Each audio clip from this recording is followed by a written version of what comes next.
मित्रांनो, घरात हे झाड शांतता, समाधान आणेल. तुमच्या घरात या झाडामुळे बरकत राहील. सुख समृद्धीचे हे झाड असते. मित्रांनो, तुम्ही ऐकलं असेल की मनी प्लांट लावावा, मनी प्लांटने पैसे येतात, मनी प्लांट घरात बरकत करते. परंतु अजून एक झाड आहे जे लावल्याने घरात सुख समृद्धी तर नांदते, बरकत तर राहते, शिवाय शांतता सुद्धा घरात निर्माण होते. हे झाड आपल्याला आपल्या लिव्हिंग रूममध्ये म्हणजेच हॉलमध्ये ठेवायचे आहे.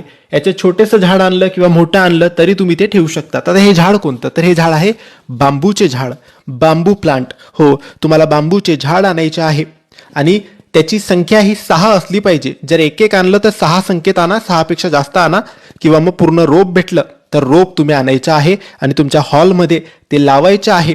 याने कोणतेही संकट, अडचण, समस्या आपल्या घरावर येत नाही. याने घराचे रक्षण होते, घरात शांतता, समाधान निर्माण होते आणि घरात बरकत राहते, समृद्धी येते. श्री स्वामी समर्थ.